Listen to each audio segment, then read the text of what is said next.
Hello guys, and welcome back to another episode of our submarine build.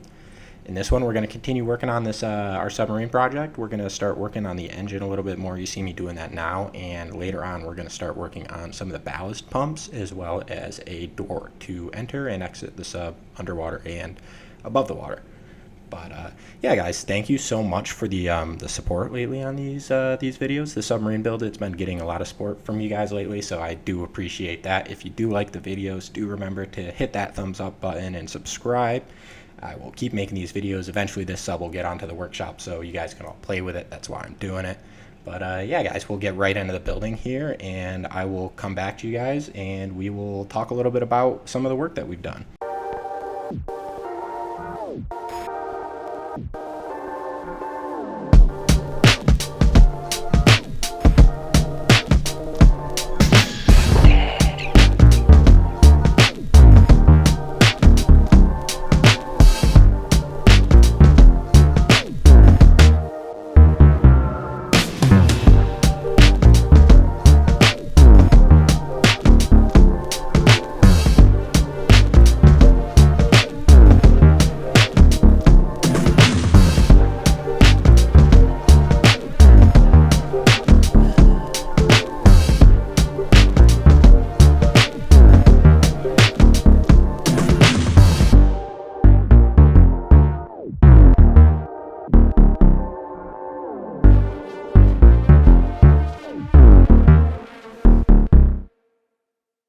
Alright, so you saw me do a little bit of work to the engine here in the last few minutes. What I was really working on was the cooling, and this is kind of a recurring issue with this submarine. You'll see we're gonna play with the cooling quite a bit. This thing, for some reason, just keeps running hot. Typical Stormworks, you know, you kind of just end up spamming radiators everywhere until it works. So this is pretty much the same as that. We're gonna keep spamming radiators until it works. Eventually I play around with the gearing a little bit, and I get the RPS to lower a little bit. Originally I wanted it to run around 20 for speed, and later on I get that to run more down towards about 14 for with some gears. I end up getting pretty much the same speed and whatnot, so that's a lot better for the engine. It can run a lot colder. But yeah, so that's, you'll see me, I'm going to keep playing with these coolant loops quite a bit. You'll see me doing that throughout the rest of the build series and stuff. But it's a necessary part of the game. Sometimes I question if it's really balanced correctly and whatnot. You know, this engine, it's completely submerged underwater. So, you know, in a way that would be cooling the cylinder heads and the crankshaft quite a bit, but apparently not at Stormworks. So. But you'll see in a minute here, we're going to move on. I'm going to continue on to other parts of the submarine. We're going to get in it and start it up and drive it around. I wanted to make sure that the air pressure system was working correctly, and really the only way to do that was to drive the sub around for a while. So you will see that in this video. I'm going to hop in and out of the sub, and most of this is just to check that the air pressure system is working and that the heat isn't running away on us. But so you'll see me hop back and forth, but that's really what I'm trying to do in this main episode. And you'll see later on, we're going to work on the ballast a little bit. This is just kind of something I figured I should sort out a little bit sooner, as the cooling loops kind of can add a lot of weight and whatnot to the sub. So we're going to add a lot more weight to the rear. I know in previous episodes, the front was kind of very, very light in comparison to the rear, or heavy in comparison to the rear. So that'll kind of balance it out a little bit, and that'll give us a better idea as to where the ballast should go. And we'll hop in the sub real quick. You just saw me in a microcontroller. What I was doing there was adjusting a threshold gate for the valve that attaches the air to the air intake manifold on the engine.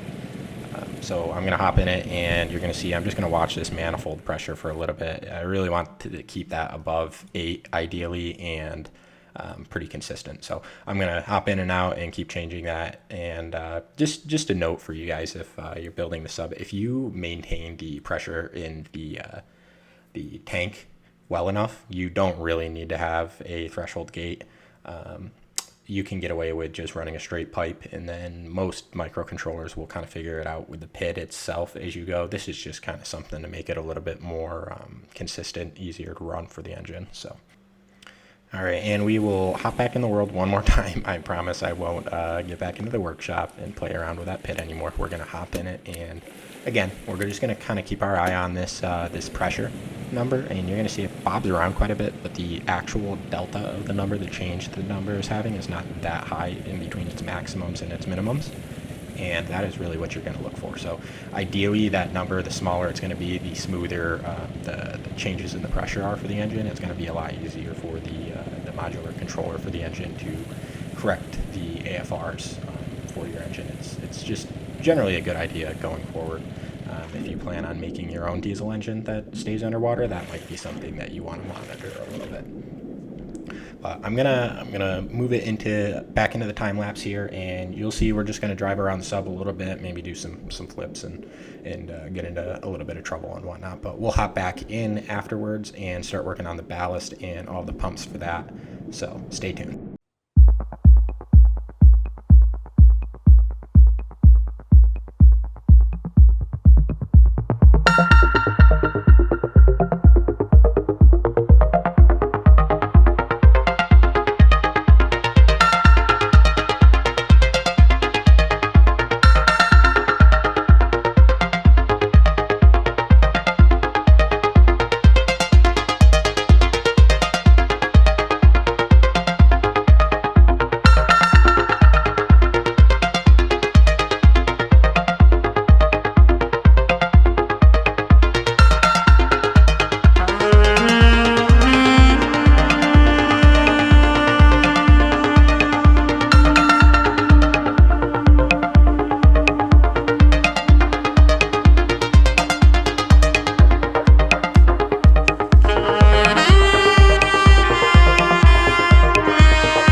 Okay, so we're back from our little voyage there, and I did a little bit of building in between. And you can see I added these two switches, which are going to be our ballast controls. And then I also started to add a power output from our modular engine. And this is very important, and this is something that you guys can also do and do in your own sub. And at certain times, I would personally recommend it actually, but I would hook the power of the engine to an impeller pump. These impeller pumps are going to have a lot more power pushing the fluid out. And this is going to be really, really useful at lower depths where these pumps aren't going to work as effectively. So essentially what's going to happen is in this submarine, when the engine is running and you are underwater, if you go to blow the ballast, it's going to turn pumps using the engine power. So it will pump out a little bit quicker with the engine on than off, believe it or not. But this is a kind of a backup one. It doesn't require electrical other than what the engine needs to pump the water. And two, it is very good at very high pressure gradient. So pretty low in the water, getting below the 100-meter mark and whatnot. The impeller pump's going to function a lot better than a lot of small pumps. So I'm going to use a combination of both for speed, and then filling is pretty easy. We're going to have a few pumps that pump in, as well as I'm just going to have some hatches that let seawater straight into the ballast tank, because that's the quickest and simplest way to do it. And you'll see that I was kind of just upstairs, I guess, in the upper deck. This is where we are going to, have room for the divers to go in and out. And since this is a commercial submarine for exploration and whatnot, I thought it was pretty important that you be able to just kind of park the submarine and dive. So we will definitely make that part of the feature.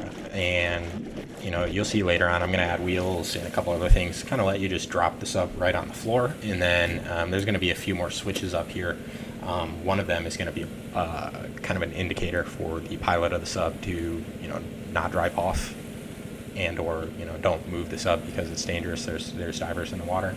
And then you'll see I added these two pumps to vacate the space of water. Obviously you need that. And later on we'll add billages and, larger pumps for the rest of the submarine hull just in case of an emergency. But for now, this is good enough, and we'll worry about that later on. But you see, I'm gonna add a few indicators and switches and stuff up here, just kind of spruce it up, and add a few windows too, just so you can see out to the outside before you go out to dive. But yeah, nothing too crazy. This is really just going to be pretty simple. The space is really only going to have one purpose, and that is to get in and out of the sub. So.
Alright, and we're gonna hop back in the real world one more time in this episode, and again, just drive the sub around, and I'm kind of just gonna leave a couple minutes of unedited gameplay for you all to just watch and enjoy if you'd like.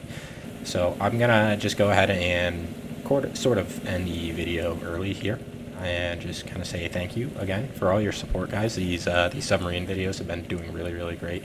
And if there's anything that you would like to see me build in the future, I am absolutely open to that. The idea phase is typically something I struggle with a little bit. So if there is anything that you would like to see built, definitely throw it in the comment section, and we'll talk about it, think about it, and whatnot. And hit that like button and subscribe button. I'm gonna keep making these videos, keep making these creations for you guys. And yeah, thank you all so much, and I hope you have a great rest of your day.